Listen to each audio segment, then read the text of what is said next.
Bonjour tout le monde et bienvenue sur cette vidéo. Aujourd'hui j'ai décidé de créer une nouvelle série sur ma chaîne. Ça va être les restaurations d'appareils. Alors le principe il va être très simple en fait. Les restaurations d'appareils que je vais faire sur ma chaîne, ça va être des appareils qui fonctionnent à la base, comme ce lecteur qu'on va voir juste après. Mais c'est de le refaire de A à Z, c'est-à-dire de le démonter complètement, tout regarder, enfin c'est comme une grosse révision en fait. Que ce soit mécaniquement, que ce soit électroniquement. Alors cette platine CD, donc c'est un Pioneer, c'est un chargeur CD 6 disques de salon, donc c'est une platine de salon en fait, que j'ai chopé en brocante pour la modique somme de 5 € dans l'état évidemment. Le monsieur m'a dit qu'elle fonctionnait, alors oui c'est vrai elle fonctionne, donc de plus elle est dans un état assez discutable, hein. Enfin bon, ça pourrait être pire, alors elle était dans un état beaucoup plus crade hein, quand je l'ai récupérée, là j'ai passé un coup de chiffon et tout dessus. Je pense qu'elle a déjà été ouverte, on voit il y a une vis qui a été retirée, ça c'est pas moi. Et dernière chose un petit peu chiante, c'est qu'il me manque les deux pieds à l'avant du lecteur, donc ça c'est pas vraiment un problème, car j'ai récupéré des pieds qui provenaient ça c'était d'un lecteur DVD de salon Philips. On va tout de suite tester le lecteur tel quel hein, dans l'état, avec un CD etc, avec la prise casque également pour la sortie audio. Ce qui est vraiment super sympa avec cette platine en fait, c'est que c'est un chargeur CD. Alors bon, moi je vais l'utiliser en tant que platine, hein, je vais pas m'amuser à mettre tous mes disques à l'intérieur, mais on peut le faire, ça il faut le savoir, on peut le faire. Et surtout ce que j'aime beaucoup sur ce modèle là, c'est qu'on a les tracks, les numéros de track en fait, donc on peut choisir la chanson à laquelle on va, c'est pas tous les lecteurs qu'il y avait, et en plus on a une prise casque avec le volume réglable. Là je pense qu'on était sur du plutôt milieu de gamme quand même pour l'époque, donc c'est pas rien. Alors je vais caler deux pieds en dessous pour la tester, parce que pour la lecture du disque ce sera mieux hein, de toute façon, pour éviter que le lecteur il soit bancal, qu'il soit penché etc, au moins on aura une lecture qui sera totalement à plat. On va la tester, alors on voit elle s'allume, alors vous le verrez pas, comme d'habitude avec le contre-jour, voilà, elle s'allume bien. Si je fais éjecte, vous allez voir, c'est un petit peu... C'est la première fois que je voyais ce système-là, voilà. On retire le plateau. Et en fait, on a un tiroir qui est modulaire, évidemment. Car je pense qu'on pouvait interchanger les tiroirs et pouvoir mettre des tiroirs avec... Vous savez, c'est où il y a tous les petits disques là qui se déplient. Et dernière petite subtilité, c'est que le disque, en fait, quand vous le mettez, il faut le mettre à l'envers. Hein. Vous le mettez pas comme ça, vous le mettez dans l'autre sens, comme ça. Donc mon disque, je précise qu'il est bien nettoyé, il est bien propre. Il est sain, il n'y a pas de souci. Hop, play. Voilà, donc là on voit bien le lecteur qui est en train de lire, il saute pas. Donc ça se lit plutôt bien. Bon, on voit il est vraiment dans un état, c'est assez catastrophique. On va essayer d'aller à la piste 10, tiens, pour voir. Ouais, ça lit instantanément quasiment. Donc écoutez, comme là il fonctionne, on va pas perdre plus de temps. Hop, stop, on va l'éjecter. Si vous souhaitez démonter ce lecteur, en tout il y a 6 vis enlevées de tous les côtés, donc 2 du côté gauche et droit et 2 vis à l'arrière, comme on a vu tout à l'heure, il y en a une qui était déjà à moitié démontée.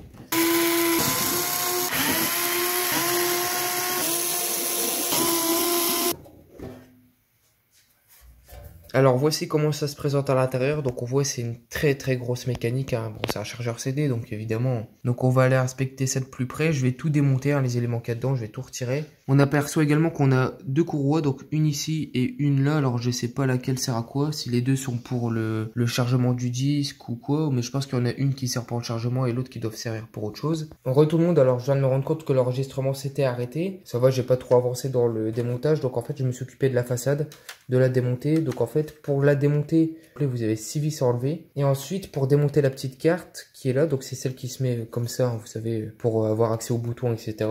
J'ai retiré 5 vis. Et aussi je voulais revenir sur ce type de nappe. C'est des nappes assez chiantes à enlever dans le sens où il faut tirer d'une certaine force. Et le problème, comme vous pouvez voir, c'est que les connecteurs, ils sont très fragiles. Donc là, ce que j'avais expliqué avant de me rendre compte que la caméra ne tournait plus, on a tout ça de connecteurs à enlever, donc qui sert pour le chargeur CD. Donc on a les moteurs, les capteurs, etc. On a les deux moteurs qui sont là. Là, ça doit être des capteurs à mon avis ici. Et dernière nappe, on a la nappe qui elle sert essentiellement à la lentille du lecteur. Pour démonter le chargeur CD, je vais vous montrer ça tout de suite. Vous avez 4 vis enlevées, donc il y en a une ici, vous en avez une là-bas dans le fond, et la dernière qui est tout là-bas dans le fond également.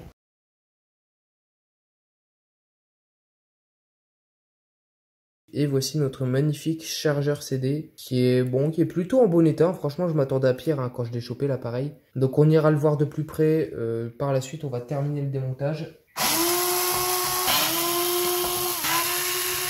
Également, faites attention sur ce modèle-là, on a un petit régulateur de tension ou de transistor, je sais pas trop, j'ai pas été voir, qui est directement vissé au cul de l'appareil, donc vraiment dans le fond.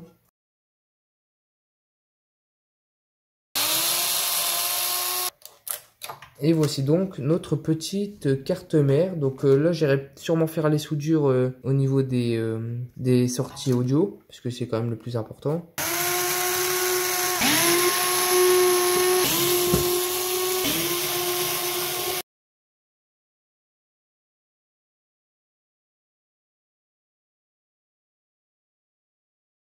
On aperçoit notre petit transfo, d'ailleurs j'ai oublié d'en parler, mais c'est un vrai transfo. C'est pas une alimentation à découpage, c'est vraiment un vrai transfo. Voilà, je vous montre un petit peu. Donc ça, bah, c'était vraiment bien à l'époque d'avoir ça sur une vraie platine de salon. Parce que bon, toutes celles qui ont suivi, il y en avait encore quelques-unes avec des transfos, hein, si on part dans le haut de gamme ou quoi. Mais il faut savoir que bon, ça doit être un lecteur qui doit dater des années, je pense, fin 80, début 90 certainement. Donc écoutez, moi ce que je vais faire, je vais nettoyer toutes les plasturgies, toutes les pièces en métal, en plastique qui sont vides d'électronique. Et on ira tout de suite s'occuper du chargeur CD juste après.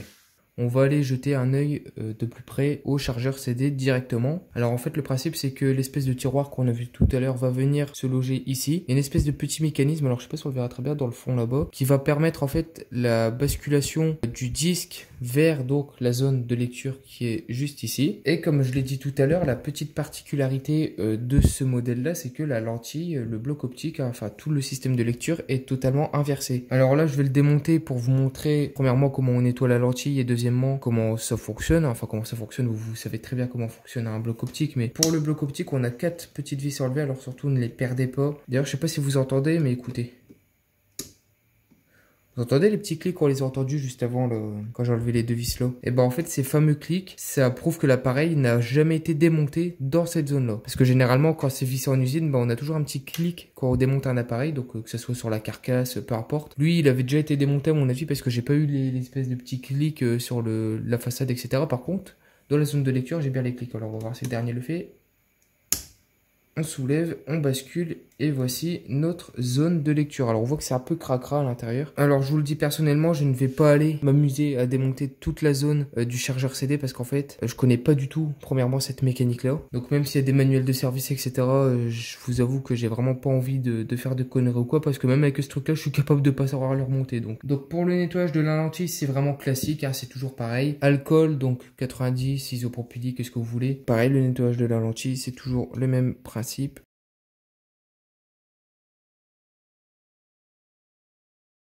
Là, vous voyez qu'on a la tige qui permet au bloc optique de se déplacer dessus librement. On peut éventuellement mettre une goutte d'huile fine sur la tige. Et dernier petit truc, oui, j'ai trouvé à quoi fonctionnaient les espèces de roues crantées qu'on a là. Donc hop, voilà, on peut abaisser la mécanique. Donc ça, c'est en fonction des étages en fait de disques. La deuxième, elle permet en fait la lecture.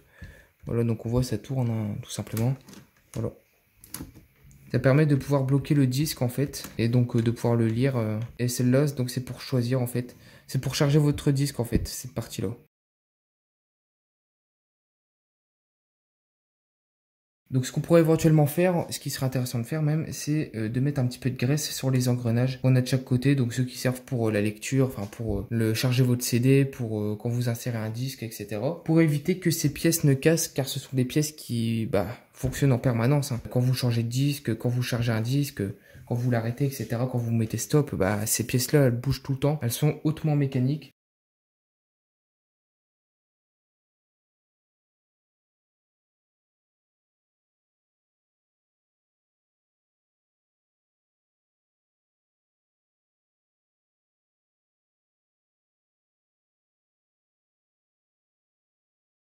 Là, je vais remettre la petite carte mère, hein, on va l'appeler comme ça.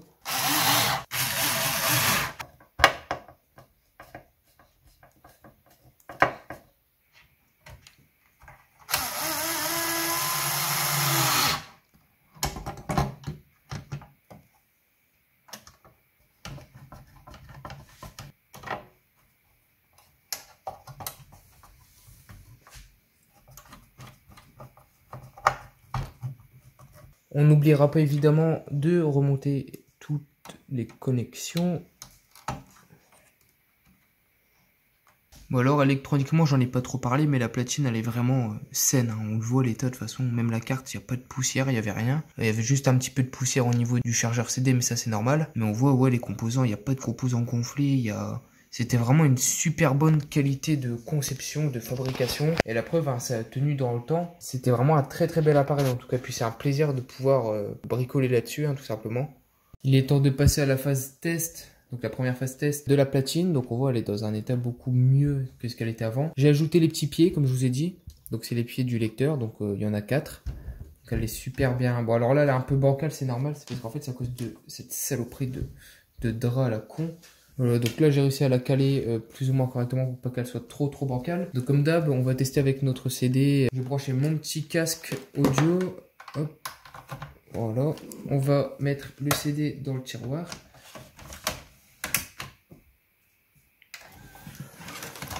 Donc j'ai bien le son dans des deux voix, enfin dans les deux haut-parleurs.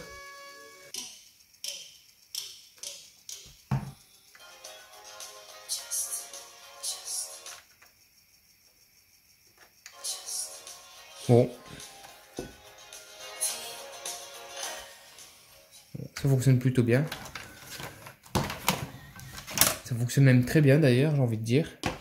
D'ailleurs, ce qui est génial, c'est que le son des prises casque de ces trucs-là est juste...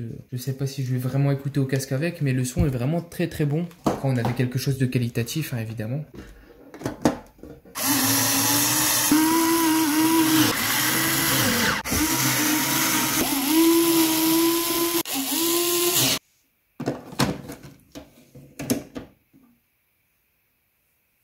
Donc c'est parti, on se retrouve pour le test final de la platine sur amplificateur. Dedans j'ai mis un petit CD de Queen et c'est parti, on va tout de suite voir ce que ça donne.